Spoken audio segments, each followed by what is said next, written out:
Maya't ay agsapat agwamen. Good morning, in-house everybody. This is Christina and welcome to my kusina. For today's video, I will be sharing with you how I prepare my breakfast toast.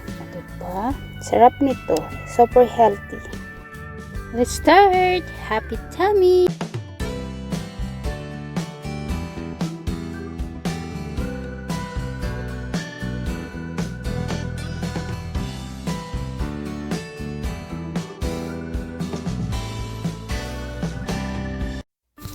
Heat pan in a medium fire. Add 1 to 2 tablespoons of oil and saute the onions and the garlic until fragrant.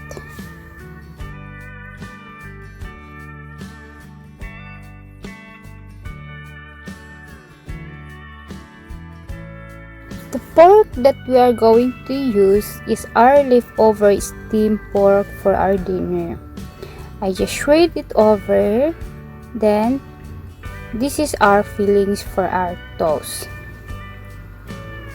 So I just add it and stir it until it's crispy and tender, and that's fine. Ready na yung ating filling. I didn't add any seasoning because the pork is already have a taste. May lasa na po yung ating pork. It's ready. It's like dry, crispy, and tender. So it's the time to take it out and set aside so we can make now the toast.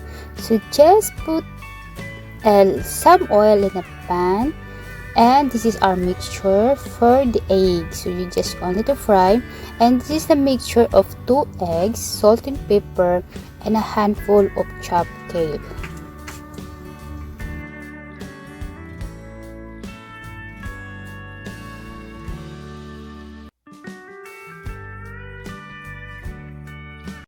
I'll be using just 1 slice of bread, so I cut it into 2. Then just soak the one side, then flip it over to soak another side for the egg mixture.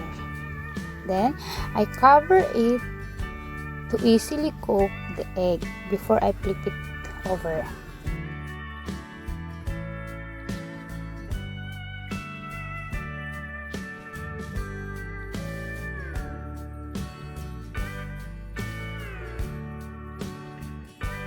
And now it's ready to flip our egg mixture. And I want it seems like burnt a little bit. Yeah.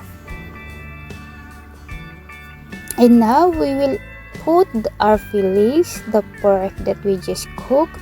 This is, you don't need to cook with some bacon and some other fillings that they are putting. You can put any fillings. You can make your own as what I made. If you have some leftovers, that can be do. Yes, you can be creative in cooking. This is we cannot fold because the size in the pan is already enough.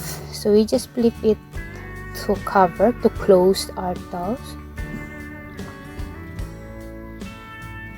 And I'm just pressing to make it firm, but oh no, I'm sorry, I forgot to put our cheese, so I need to put in the other half before we're going to fold it again. And I will just add 1 cheese because I don't want to be cheesy on you. Cheesy. So now we're ready to fold our toast. Then I just need to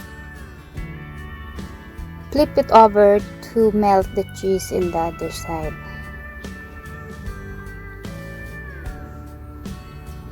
And that's it. And you just to press and fix our bread so it becomes look like tight.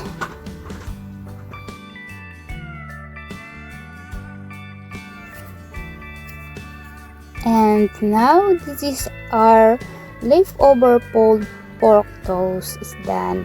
So our breakfast is so yummy and simple, and hope you like it and you enjoy watching our video for today.